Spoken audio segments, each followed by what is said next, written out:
जरा सोचिए, एक युवक अपनी जान को खतरा बताते हुए पुलिस के पास जाता है, तहरीर देता है, मदद मांगता है, लेकिन पुलिस चुप रहती है और सिर्फ 2 दिन बाद वही युवक पीट पीट कर मार दिया जाता है। अब सवाल यह है, क्या यह सिर्फ हत्या है या सिस्टम की लापरवाही? जौनपुर के चंदवक थाना क्षेत्र में एक 25 साल के युवक की लाठी डंडों से पीट पीट कर हत्या कर दी जाती है।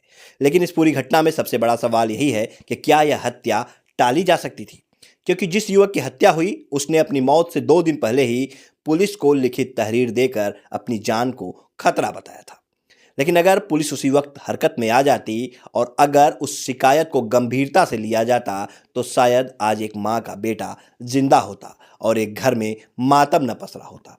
दरअसल मामला जौनपुर जिले के चंदवक थाना क्षेत्र के गोबरा गांव का है, जहां के रहने वाले रामचरण मिश्रा के 25 वर्षीय बेटे सच्चिदानंद मिश्र प्रयागराज के एक निजी कॉलेज में विधि यानी लॉ की पढ़ाई कर रहे थे और जौनपुर के दीवानी कचहरी में एक अधिवक्ता के साथ इंटर्नशिप भी कर रहे थे। रविवार की रात करीब 10:15 पर गांव के ही 2 लोग, जिनसे पहले से विवाद चल रहा था, सच्चिदानंद को घर से बुलाकर अपने साथ ले गए और बताया जा रहा है कुछ देर बाद गांव में खबर फैलती है कि घर से करीब 600 मीटर दूर एक पंप हाउस के पास सच्चिदानंद लहूलुहान हालत में पड़े हैं। जब ग्रामीण मौके पर पहुंचे तो नजारा बेहद दर्दनाक था। सच्चिदानंद के सिर और आंख के पास गंभीर चोटें थी। साफ था कि उन्हें बेरहमी से पीटा गया था। सूचना मिलते ही पुलिस मौके पर पहुंची और घायल सच्चिदानंद को चारपाई सहित एम्बुलेंस में डालकर, लेकिन इलाज के दौरान उसकी मौत हो गई। अब इस पूरे मामले में सबसे बड़ा सवाल यह खड़ा हो रहा है कि क्या पुलिस की लापरवाही ने एक युवक की जान ले ली? क्योंकि परिजनों का आरोप है कि 3 दिन पहले ही सच्चिदानंद ने थाने में लिखित तहरीर देकर अपनी हत्या की आशंका जताई थी। इतना ही नहीं, वह 2 बार थाने भी गया था, जिसका वीडियो अब सोशल मीडिया में वायरल हो रहा है, जो सीधे सीधे पुलिस को कटघरे में खड़ा करता नजर आ रहा है।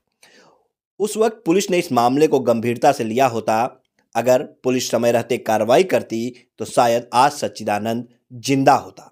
एक तरफ मां अपने बेटे की मौत पर बिलख रही है, तो वहीं दूसरी तरफ पूरे गांव में इस घटना के बाद गुस्सा और डर का माहौल है। फिलहाल पुलिस ने परिजनों की तहरीर पर मुकदमा दर्ज कर 2 आरोपियों को गिरफ्तार कर लिया है। पुलिस का कहना है कि आरोपी विष्णु जो है, उसने अपने पत्नी से अवैध संबंध की आशंका के चलते सच्चिदानंद की हत्या की है। लेकिन सवाल अब भी वही है, जब युवक ने पहले ही अपनी जान को खतरा बताया था तब पुलिस क्यों नहीं जागी? क्योंकि अगर पुलिस उस दिन जाग जाती तो शायद आज सच्चिदानंद मिश्र जिंदा होते। फिलहाल आप सच्चिदानंद का वो बयान भी सुनिए जो 2 दिन पहले उन्होंने थाने पे पहुंचकर एप्लीकेशन दिया था, जो उन्होंने पुलिस से सुरक्षा की गुहार लगाई थी। और उसके बाद पुलिस का भी बयान सुनिए, जो पुलिस का कहना है इस पूरे घटनाक्रम को लेकर के कि किस तरह से पुलिस ये बता रही है कि 2 लोगों को गिरफ्तार कर लिया गया है। क्या कुछ कहना है, आप अपनी राय कमेंट बॉक्स में जरूर दीजिएगा। आपका सर मेरा नाम सच्चिदानंद मिश्रा, पिता का नाम रामचरण मिश्रा। क्या मामला है कि आप चंदोक थाने पे आए हैं? सर जी, मुझे फ़ोन पर गाली दी गई है, जान से मारने की धमकी दी गई है मेरे ही गांव के पड़ोसी विष्णु कुमार मिश्रा के द्वारा। और उनके बड़े भाई से शिकायत करने पर वो भी कहे कि जहां पर तुमको जाना है चले जाओ, लेकिन तुम्हारे जान विष्णु मिश्रा मार देंगे। मुझे जान से मारने की धमकी मिली, इसीलिए मैं थाना चंदौक पर प्रार्थना पत्र देने आया। अभी तक एसओ साहब ये क्या मामला है, आपका संज्ञान लिए या नहीं? मैं परसों मुझे धमकी मिली, मैं थाने पर 5 बजे गया, प्रार्थना पत्र दिया। उन्होंने कहा कि घर जाओ, पुलिस जाएगी। पुलिस नहीं आई, फिर कहे कि विपक्षी को 10 बजे थाने बुलाएंगे। मैं कल 10 बजे थाने आया, लेकिन विपक्षी नहीं आया। पुनः फिर आज के लिए बोले थे कि आज 10 बजे तुम आना, थाने पर विपक्षी को बुलाएंगे। मैं 10 बजे थाने पर आके उपस्थित हुआ, लेकिन विपक्षी अभी तक नहीं आया। ठीक, कौन सा गांव है ये? मेरा गांव गोबरा है और मेरे प्रार्थना पत्र पर कार्रवाई नहीं है।